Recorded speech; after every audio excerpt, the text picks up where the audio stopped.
Hello friends, welcome to my channel learn and get. और आज की इस वीडियो में हम जानेंगे स्टेट और नेशन के बीच के डिफरेंस के बारे में। सबसे पहले हम जानते हैं कि नेशन क्या होता है। Nation a historically constituted stable community of the state of the people form on the basis of common language, territory, common economic life, psychological makeup, manifested in a common culture. यानी कि जो state यानी कि जो nation का अगर nation बनता है, यानी कि जो एक राष्ट्र बनता है वो किस तरह बनता है। राष्ट्र बनने के लिए लोगों के जो बीच कॉमन चीज़ होती है उसके बेस से बनता है। या तो वो कॉमन लैंग्वेज होनी चाहिए, लोगों के अंदर एक सेंस होती है यूनिटी की। नेशन के अंदर वो किस बेसिस के ऊपर होनी चाहिए, तो लैंग्वेज के बेस पर होगी, या टेरिटरी उनकी एक होनी चाहिए, यानी कि इकोनॉमिक लाइफ हो जो वो एक जैसी होनी चाहिए। या फिर जो साइकोलॉजिकल मेकअप मतलब कि जो जहनियत होती है, मतलब उनका जो भावना है, सोचने का नज़रिया है, वो एक जैसा होना चाहिए।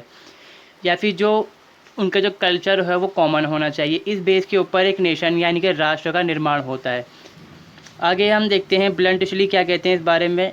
वो कहते हैं कि nation is a union of masses of man bounded together specially by language and custom into common civilization which give them a sense of unity. यानी कि कहते हैं जो ब्लंटशील है वो कहते हैं कि यूनिटी यानी कि जो नेशन है वो यूनियन होता है लोगों का, बहुत सारे लोगों का, जो कि जुड़े हुए होते हैं खासकर या तो लैंग्वेज के बेस पर या और कस्टम यानी कि जिनके रीति रिवाज होते हैं उनके बेस पर, और कॉमन सिविलाइजेशन उनके अंदर होती है। और इस ज़रिए से वो एक उनके अंदर सेंस आता है, यूनिटी का सेंस। अगला पॉइंट है स्टेट के बारे में। स्टेट क्या होता है। State is a political society which has a organize government, a definite territory and defined population and they bounded by the law and has sovereignty independently externally independent होते हैं वो लोग। यानी कि जो स्टेट होता है वो क्या है। स्टेट होता है एक तरह से पॉलिटिकल सोसाइटी होती है। अब उसके अंदर एक ऑर्गेनाइज गवर्नमेंट होती है और साथ में वहाँ पर जो उनकी टेरिटरी होती है वो डिफाइन होती है, डेफिनेट होती है कि इतनी ही हद के अंदर से ये इतनी उनकी टेरिटरी है, इतनी हद के अंदर वो स्टेट एग्जिस्ट करेगा। और उनकी पॉपुलेशन भी होती है जो इनकी स्टेट के अंदर ही रहती है, और वो जुड़े हुए होते हैं आपस में लॉ के ज़रिए से, मतलब कानून के ज़रिए से, और उनके पास संप्रभुता भी होती है। और बाहरी तौर पर वो बाहर के जो एक्सटर्नल मतलब जो इंटरफेयर होता है बाहर से एक्सटर्नल, उससे इंडिपेंडेंट होते हैं। आगे है हम डिफरेंस देखते हैं कि कौन कौन से डिफरेंस हैं स्टेट और नेशन के बीच। पहला इसमें जो डिफरेंस आता है, the element of state and nation are different. यानी कि जो नेशन है और स्टेट के जो एलिमेंट होते हैं, मतलब तत्व होते हैं राष्ट्र और राज्य के बीच, वो अलग अलग होते हैं। स्टेट के डेफिनेट चार ही होते हैं जो डिफाइन होते हैं। पहला है पॉपुलेशन, दूसरा टेरिटरी, तीसरा गवर्नमेंट और चौथा सॉवरेनिटी। अगर इनमें से कोई सा भी एक एलिमेंट अगर नहीं होगा, यानी कि उनके in the absence of even one element, a state cannot be really a state. State is always characterized by all these four element। यानी कि जो अगर स्टेट नहीं होगा तो अगर ये चारों में से कोई भी एक एलिमेंट नहीं है मौजूद तो वो स्टेट नहीं हो सकता असल में। और स्टेट को इन्हीं चार एलिमेंट के ज़रिए से कैरेक्टराइज किया जाता है, मतलब दिखाया जाता है, माना जाता है कि ये स्टेट है अगर ये चारों एलिमेंट उसके अंदर हैं। On the other hand a nation is a group of people. अब हम देखते हैं मतलब नेशन में क्या है, ये चीज़ कौन कौन से एलिमेंट होते हैं इसमें नेशन में। On the other hand a nation is a group of people who have a strong sense of unity. यानी कि जो नेशन है वो भी ग्रुप है लोगों का, मगर उनके अंदर सेंस ऑफ यूनिटी होती है, वो लॉ के ज़रिए से बंधे हुए नहीं होते। उनके एंड कॉमन कंसिशियसनेस, मतलब उनके अंदर एक चेतना, मतलब एहसास होता है उनके अंदर जुड़े रहने का आपस के अंदर। अब वो किस बेसिस के ऊपर होता है, कॉमन टेरिटरी, मतलब उनकी जो हद है जहाँ भी जो इस एरिया में रहते हैं वो लोग, उनकी एक टेरिटरी है। कॉमन ड्रेस यानी कलर उनका एक जैसा हो, जो मतलब जो उनकी बॉडी का स्किन का कलर होता है वो एक होगा। कॉमन रिलीजन, धर्म उनका एक होना चाहिए, या फिर उनकी लैंग्वेज कॉमन हो या हिस्ट्री कॉमन हो। और कॉमन कल्चर या फिर common political aspiration are the elements which help for the formation of a nation and yet one of these is absolutely essential मतलब एलिमेंट। यानी कि जो ये चार मतलब बहुत सारे एलिमेंट दिए हैं, अगर कोई नेशन का बनता है, कोई नेशन फॉर्म होता है, उसके लिए बहुत सारी चीज़ों ने बता रखी हैं कि या तो कोई की टेरिटरी होनी चाहिए कॉमन की, मतलब किसी एक बाउंड्री के अंदर वो लोग रहने चाहिए, कोई सरहद उनकी होनी चाहिए एक जैसी, या फिर उनकी जो रेस है यानी कि उनका जो बॉडी का कलर है वो एक जैसा होना चाहिए, उनकी जो धर्म है यानी कि जो धर्म है वो एक जैसा हो, उनकी जो बोली है भाषा है वो एक हो, या उनका इतिहास एक जैसा होना चाहिए, मतलब सब एक जैसे ही आगे बढ़े हों, उनका इतिहास सबका मिलता जुलता ही हो आपस में, कल्चर भी सेम हो सकता है या उनकी जो पॉलिटिकल एस्पिरेशन है वो भी सेम हो सकती है। इसके ज़रिए से वो नेशन बनता है। अगर इनमें से कोई एक नहीं होगा तो इससे ज़रूरत नहीं कि स्टेट नेशन बनेगा नहीं। मान लीजिए कोई नेशन बन रहा है किसी लैंग्वेज के बेस पे, तो ज़रूरत नहीं है वहाँ पर कि वहाँ पर सबका धर्म भी एक जैसा हो सकता है सबकी बोली एक जैसी है तो उस बेस के ऊपर वो नेशन बन रहा हो, और ऐसा भी हो सकता है कि कहीं पर कोई एक धर्म को मानने वाले लोग हों, वो उसी बेस के ऊपर अपना नेशन बन रहा हो, उनके राष्ट्र की उनके अंदर भावना आ रही हो, वो अपना आप को फील कर रहा हो एक नेशन के तौर पर। तो ज़रूरी नहीं है कि उनके कहीं कोई उनकी हिस्ट्री भी कॉमन नहीं हो या फिर उनका लैंग्वेज भी कॉमन हो। अब दूसरा पॉइंट है, possession of definite territory is essential for the state but not for a nation. यानी कि डेफिनेट टेरिटरी का होना स्टेट के लिए ज़रूरी है मगर नेशन के लिए ज़रूरी नहीं है। It is essential for each state to possess a fix territory. It is the physical element of the state. State is a territorial entity. यानी कि स्टेट के लिए ज़रूरी है कि उसके पास कोई फिक्स टेरिटरी हो, कि उसकी टेरिटरी इतनी है तो यहाँ वो काम नहीं करेगा, अपने स्टेट के अंदर ज़रूरी काम कर सकता है वो। और इस शायद फिजिकल होता है, दिखाई देता है, पता चलता है हमें कि ये इतनी टेरिटरी है, अगर सरहद खींची तो पहचान जाते हैं हम उससे कि वो टेरिटरी है किस स्टेट की। But not for a nation. Territory is not an essential requirement. यानी कि अगर नेशन है उसकी नहीं कोई टेरिटरी की ज़रूरत नहीं है, ऐसे कोई टेरिटरी उसकी ज़रूरत नहीं है। लोग यहाँ भी रह सकते हैं, यहाँ भी हो सकते हैं, इसके अंदर भी रह सकते हैं, उनके ऊपर कोई मतलब यहाँ मान लीजिए हिंदी बोल रहे हैं, यहाँ भी लोग यहाँ भी हिंदी बोलते हैं, यहाँ भी हिंदी बोलते हैं, तो उनके ऊपर एक नेशनलिटी की वो नेशनलिज्म की बात आ जाती है, नेशनलिटी उनके यहाँ जाग जाती है एक तरह से कि हम सब हिंदी बोलने वाले लोग हैं, हम एक हैं, भले से हम अलग अलग स्टेट में रहते हैं। उनके अंदर मतलब कॉमन लव होना चाहिए, कॉमन मदरलैंड के लिए। तो यही चीज़ है इसके अंदर। अब इसका हम एग्जांपल है इसराइल। इसराइल का हम एग्जांपल इसलिए लेते हैं क्योंकि इसराइल के जो लोग हैं वो ज्यूज़ होते हैं, मतलब यहूदी लोग होते हैं, और उनके अंदर 1948 से पहले उनके पास कोई स्टेट नहीं था, मतलब कोई ज़मीन उनके पास नहीं, क्योंकि हमें बात हो रही है टेरिटरी की। टेरिटरी उनके पास नहीं थी, ज़मीन लैंड नहीं था उनके पास, मगर फिर भी उनके अंदर नेशनैलिटी थी क्योंकि वो अपना आप को धर्म के बेस पर एक ही मानते थे। इस तरह से वो लोग आपस में जुड़े हुए थे। फिर 1948 के बाद उन्होंने अपना एक स्टेट बनाया जो पैलेस्टाइन के ऊपर उन्होंने अपनी सेटलमेंट करी, उसके ज़रिए से उन्होंने अपना स्टेट ऑफ इजराइल बनाया। इस तरह से हम कह सकते हैं कि उनके लिए ज़रूरी होता है स्टेट के लिए, मगर नेशनलिटी के लिए ज़मीन ज़रूरी नहीं है, मतलब टेरिटरी का होना ज़रूरी नहीं है। नेशनलिटी तो पहले भी थी ज्यूज़ के अंदर, मगर स्टेट नहीं था, बाद में ज़मीन मिली, उन्होंने अपने सेटलमेंट करा पैलेस्टाइन के अंदर, तो इस तरह से वो एक स्टेट बना इजराइल। आगे हम देखते हैं तीसरा point, sovereignty is essential for state but not for nation. Sovereignty is essential element of state. जैसे हम जानते हैं कि ज़रूरी तत्व है एक एलिमेंट, अगर ये नहीं होगा तो स्टेट एग्जिस्ट नहीं कर सकता। उसको सोल बोला जाता है सोवरेंटी को, स्टेट की अगर मतलब उसकी आत्मा है, उसके अंदर की रूह है, अगर वो नहीं है स्टेट के पास तो स्टेट ज़िंदा नहीं रह सकता। अगर एब्सेंस मतलब अगर स्टेट के अंदर absence of sovereignty state loses is existent. It is the element of sovereignty which makes the state different from all other association of the people. It is not essential for a nation to possess sovereignty। यानी कि अगर sovereignty नहीं होगी तो state exist नहीं कर सकता, और सोवरेंटी ही वही चीज़ है जो स्टेट को दूसरी एसोसिएशन से अलग करती है, क्योंकि स्टेट के अंदर और भी एसोसिएशन होती हैं। जैसे बता चुका मैं पिछली वीडियो के अंदर आपको, अगर आपको देखनी है सोवरेंटी की वीडियो तो उसमें पे आइकन पे लगा दूंगा, जो आई का आइकन होता है उसके ऊपर से देख सकते हो आप वीडियो को। मगर नेशन की नहीं ज़रूरत नहीं है इसकी। The basic requirement for of a nation is strong bound of emotional unity among its people which develop due to several common social cultural elements. यानी कि स्टेट के बनाने मतलब स्टेट, अगर स्टेट हम मतलब अगर नेशन को हमें फॉर्म करना है तो उसके बीच में लोगों के बीच में वहाँ पर एक इमोशनल बाउंडेशन होना चाहिए।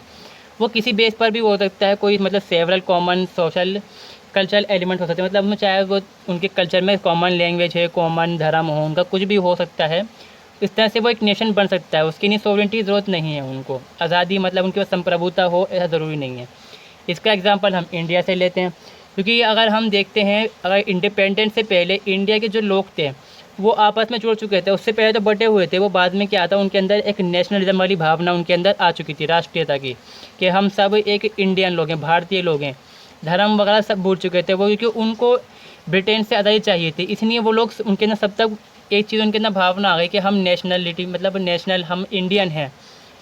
मगर उनके पास सरकार भी थी, क्योंकि सरकार हम जानते हैं सरकार तो थी, पर वो इंग्लैंड की सरकार थी, बाहर की सरकार थी, अपनी इंडिया की सरकार उनके पास नहीं थी। और बाद में सरकार बनी भी, पर वो सरकार भी ऐसी थी कि कंट्रोल में ही थी। इंडिया का जो ब्रिटेन का बिठाया हुआ वॉइसरॉय था उससे कंट्रोल के अंदर होती थी वो सरकार। पॉपुलेशन भी थी, टेरिटरी भी थी, मगर सोवरेंटी नहीं थी, आज़ादी संप्रभुता मतलब नहीं थी उनके पास कि वो अपने फैसले खुद ले सकें वो। इसलिए अगर स्टेट को फॉर्म करना है तो ज़रूरी होता है एक मतलब सोवरेंटी का होना, क्योंकि हम देख चुके हैं कि इंडिया के पास सोवरेंटी नहीं थी तो वो एक स्टेट नहीं बन पाया, मगर नेशन फिर भी था वो। तो यही डिफरेंट हो जाता है कि सोवरेंटी के बारे में अगर देखते हैं, अगर स्टेट की नहीं ज़रूरी है, नेशन की नहीं ज़रूरी, सोवरेंटी नहीं है। 4 पॉइंट है, state is a political organization while nation is a social cultural psychological emotional and political unity. यानी कि स्टेट जो है वो एक पॉलिटिकल ऑर्गेनाइजेशन होती है, मगर अगर हम देखते हैं वहीं पर कि जो नेशन है वो सोशल कल्चर या फिज़िकल साइकोलॉजिकल इमोशन से जुड़ी हुई चीज़ होती है, मतलब उनमें यूनिटी होती है, एक तरह की ज़बरदस्ती बंधे हुए नहीं होते वो लोग, उनके अंदर एक खुद ही एक सोशल तौर पे, कल्चर के तौर पे, समाज के तौर पे, उनके जो रीति रिवाज हैं उसके तौर पे बंधे हुए लोग होते हैं और इमोशन से बंधे हुए होते हैं वो लोग। जो अगर नेशन बनता है तो वो इमोशन से बनता है। The state is a political organization which fulfill the security and welfare need of its people. It is the concerned with external human action. It is a legal entity. मतलब state political organisation है जो कि fulfil करती, मतलब जो वहाँ के लोग रहने वाले हैं, जो वहाँ के पीपल्स हैं स्टेट के, उनकी सिक्योरिटी को फुलफ़िल करती है और उनकी जो वेलफेयर की चीज़ें ज़रूरी होती हैं वो काम करती है। और बाहर के जो एक्सटर्नल मतलब माना जाता है कि हम बाहर का जो एक्सटर्नल कंट्रोल उससे बाहर होता है, आज़ाद होता है, उनके पास एक्शन होता है काम करने के लिए, और लीगली हो तौर पे वो एंटिटी होती है एक। अ nation is a United unit of population which is full of emotional spiritual and psychological bound. यानी कि जो नेशन है वो एक यूनाइटेड यूनिटी होती है, पॉपुलेशन मतलब लोग उससे जुड़े हुए होते हैं, किस तरीके से उनके इमोशन जुड़े हुए होते हैं आपस में। जैसे हम हैं इंडिपेंडेंट के टाइम पे इंडिया के अंदर लोगों में भावना आ चुकी थी कि हम इंडियंस हैं सारे, मतलब हम भारतीय हैं, तो वो इमोशंस था लोगों के अंदर। और स्पिरिचुअली मतलब कि धर्म से या फिर जो रीति रिवाजों की वजह से जुड़े हुए होते हैं वो, बाकी साइकोलॉजिकल जुड़े हुए होते हैं वो। A nation has little to do with a physical need of the people, मतलब कोई इतनी ख़ास ज़रूरत उनको होती नहीं कि फ़िज़िकल कोई चीज़ उनके पास हो, फिजिकल काम नहीं कर सकते, मतलब करते ही है। अब nation is a more stable then state. Nation मतलब ज़्यादा स्टेबल होता है, मतलब स्टेट तो ख़त्म हो सकता है मगर नेशन नहीं ख़त्म हो सकता, क्योंकि लोगों के बीच तो इमोशन है वो जुड़े हुए ही रहेंगे आपस के अंदर। A nation is more stable than the state when sovereignty and the state die. अगर मतलब संप्रभुता है, सोवरेंटी स्टेट की ख़त्म हो जाती है तो स्टेट ख़त्म हो सकता है, बट नॉट द नेशन, इनके नेशन ख़त्म नहीं होगा। A nation can survive without sovereignty, कि हम जान चुके हैं सोवरेंटी ज़रूरी नहीं होती स्टेट के, वो नेशन के नहीं है, स्टेट की ज़रूरी होती है sovereignty. For example after their defeat in the world war two, यानी कि जर्मन जो थे, जो हार गए थे सेकेंड वर्ल्ड वॉर के अंदर, बोथ जर्मन एंड जापान दोनों ने अपनी सोवरेंटी लॉस्ट कर दी थी, स्टेटस लॉस्ट कर चुके थे, और बाहर के जो पावर थी उनके द्वारा उनको, उनके ज़रिए से उनको कंट्रोल करते थे बाहर के, मतलब जैसे अमेरिका है, ब्रिटेन है, फ्रांस है, ये कंट्रोल करते थे उनको। They ceased to exist as a states, उन्होंने अपने स्टेट मतलब खो चुके थे, बिल्कुल ख़त्म हो चुका था, but as nation they continue to live as nation, मतलब नेशन के तौर पे वो लोग फिर भी जिंदा थे, क्योंकि वो लोग मानते थे कि हम जर्मन से जर्मन वाले, और जो जापान के लोग थे वो कहते थे कि हम जैपनीज़ हैं। उनके अंदर एक यूनिटी थी अपनी नेशनैलिटी को लेकर, which after some months regained their sovereign status and become sovereign independent state, मतलब कुछ टाइम बाद जाके, कुछ महीने बाद जाके उन्होंने अपनी सोवरेंटी आपस से सोवरेंटी मतलब रीगेन कर ली, मतलब उनके दोबारा से अपना जो स्टेटस था सोवरेन होने का आपस से मिल गया और वो दोबारा से इंडिपेंडेंट स्टेट हो गए। तो ये भी एक डिफरेंस है इसके अंदर, हम देख लिया हमने कि मतलब सोवरेंटी के बारे में आगे कि मतलब एक तरह से हमने देखा कि स्टेट स्टेबल नहीं हो सकता, यानी कि स्टेट ख़त्म हो सकता है मगर नेशन ख़त्म नहीं होगा यहाँ पर, क्योंकि उनके अंदर नेशनलिटी बाकी रही थी, फिर भी स्टेट तो ख़त्म हो चुका था, सोवरेंटी खो चुका था, मगर फिर भी उनमें एक नेशनलिज्म बाकी था। A state can be create while a nation is always the result of evolution. A state can be created with the conscious endeavor of the people. Physical elements play an important role in the birth of state. यानी कि जो state है उसको बनाया जा सकता है, मगर जो नेशन है उसको बनने में टाइम लगता है। जैसे डिमांड से मान लीजिए हमने देखा कि जर्मन को 2 देशों के अंदर बांटा गया था, 2 नेशन बनाए, 2 स्टेट बनाए गए थे सेपरेट। एक पर सोवियत यूनियन कंट्रोल करता था, एक पर बाकी जो दूसरे देश थे अमेरिका, फ्रांस, ब्रिटेन कंट्रोल करते थे। तो वो तो बन सकता है आसानी से, लोगों के बीच में बात डाल के, भावना मतलब उनके अंदर कुछ बातें डाल दी, मतलब पहले कर दो, मतलब उनके दिमाग में बातें डाल दी कि तुम अलग अलग नेशन स्टेट हो, वो बनाया जा सकता है। मगर इसके लिए फिजिकल एलिमेंट्स काम करते हैं, मगर नेशन बनाने में ज़रूरत नहीं होती। इन चीज़ों को हम देखते हैं। For example, after the second world war German got divided into 2 separate state.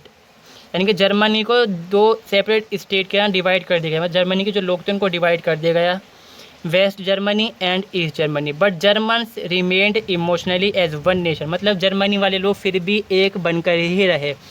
मतलब वहाँ की गवर्नमेंट पहले से बदल चुकी थी, टेरिटरी जो थी उनकी बढ़ चुकी थी, सोवरेंटी उनकी अलग अलग हो गई थी, मगर उनके अंदर एक नेशनलिटी फिर भी रह गई थी। इमोशनली वो जुड़े रहे थे कि वो कहते थे कि हम जर्मन लोग हैं। अब देखते हैं, ultimately in October 1919 the German again got United into a single state. बाद में हम जानते हैं कि उन्होंने जो दीवार खड़ी हुई थी बर्लिन की, उसको गिरा के अपना आप एक हो गए थे वापस से वो लोग। इस तरह से हम देखते हैं कि जो स्टेट है उसको क्रिएट कर सकते हैं, मगर नेशनलिज्म को हम जो है वो बना रहता है, एवोल्यूशन होता है। मतलब उन लोगों के देखो, जो जर्मनी के लोग थे उनका जो स्टेट था एकदम तो क्रिएट नहीं हुआ था, नेशनलिटी तो उनकी बनी बनाई रही थी फिर भी, क्योंकि उनके बार काफ़ी ज़माने से वो एक साथ रहते थे लोग, तो उस तरह से उनमें एक नेशनलिटी थी। स्टेट तो अभी बनाए थे, वो ख़त्म भी हो गए, बनाया दोबारा क्रिएट करा फिर ख़त्म हो गया। A nation is a unity of people which emerge slowly and steadily. No special efforts got into the making of a nation. मतलब इसको जो नेशनलिटी होती है, यूनिटी होती है, बनने में काफ़ी टाइम लगता है, स्लोली होता है, मतलब धीरे धीरे, और इसमें कोई स्पेशल एफर्ट की ज़रूरत नहीं होती है नेशन बनाने के लिए। आ स्टेट में बी लार्जर देन नेशन। यानी कि जो स्टेट है वो नेशन से बड़ा हो सकता है, और यही बात दूसरी बात भी देखते हैं कि नेशन ही बड़ा हो सकता है स्टेट से। इसको समझते हैं इसके अंदर, पॉइंट के अंदर। The former USSR with in it more than 100 of क्या कहते हैं नेशनलिटी एग्जिस्ट करती थी। मतलब उसके अंदर, यानी कि जो USSR है जिसको हम सोवियत यूनियन बोलते हैं, उसके अंदर 1000 मतलब 100 तरह की नेशनलिटी थी। हम जानते हैं कि सोवियत यूनियन के अंदर बहुत सारे देश जुड़े हुए थे, स्टेट जुड़े हुए थे, और वहाँ पे बहुत सारे लोगों की अलग अलग नेशनलिटी थी, वो अपनी अपनी नेशनलिटी अलग मानते थे, पर मगर फिर भी स्टेट के तौर पर वो एक साथ थे। कन्वर्सली अगर देखते हैं, अ नेशन में बी लार्जर देन स्टेट। यानी कि नेशन ही बड़ा हो सकता है। अगर हम दूसरी तौर पे देखें कि नेशन भी बड़ा हो सकता है स्टेट से। नेशनलिटी में spread over 2 state. For example, the Korean nationality is spread over 2 nation states. Spelling थोड़ी गलत हो गई इसकी, पहला है नॉर्थ कोरिया, दूसरा है साउथ कोरिया। यानी कि पहले में तो हमने देखा कि भाई जो स्टेट है वो बड़ा हो सकता है, जैसे USSR का एग्जांपल देख लिया, और नेशनलिटी बहुत सारी, मतलब बहुत सारी नेशनलिटी के लोग एक साथ रह रहे थे वहाँ पर। मगर दूसरी तौर पे हम देखते हैं कि जो नेशन है बड़ा हो सकता है वो भी, क्योंकि अगर हम देखते हैं कोरिया के एग्जांपल में, कोरियन उनके अंदर नेशनलिटी है कोरिया के लोगों के अंदर, मगर वो 2 हिस्सों में बटे हुए हैं आज के वक्त में भी। एक नॉर्थ कोरिया है, एक साउथ कोरिया है, ये बटे हुए हैं। वो इसका टॉपिक अलग है, बाद में बनाऊँगा उसके बारे में वीडियो में। The state use police power force for preserving it's unity and integrity. यानी कि स्टेट अपनी यूनिटी बनाए रहने के लिए पुलिस फोर्स का इस्तेमाल करता है। जैसे हम जानते हैं कि अगर हमारे देश के अंदर भी हमेशा मांग उठती रहती है अलग स्टेट की, तो उसके लिए पुलिस फोर्स का या आर्मी का जो पैरामिलिट्री वाला होती है उसका इस्तेमाल स्टेट करता है। The nation is bounded by strong culture and historical link. मगर जो स्टेट यानी कि जो नेशन है वो जुड़ा हुआ होता है कल्चरल एंड हिस्टोरिकल लिंक के ज़रिए से। मतलब उसके लिए कोई पुलिस फोर्स या आर्मी या पैरामिलिट्री की ज़रूरत नहीं पड़ती, लोग आपस में ही अपने इमोशन से जुड़े हुए होते हैं। तो आई होप दोस्तों आप जान चुके होंगे कि क्या डिफरेंस होता है स्टेट और नेशन के बीच में। तो दोस्तों इस वीडियो के अंदर बस इतना ही। अगर मेरी वीडियो आपको अच्छी लगी हो, लाइक शेयर सब्सक्राइब ज़रूर करें मेरे चैनल को, और दूसरी वीडियो देखने के लिए भी सब्सक्राइब करके रखें। Thank you for watching my video.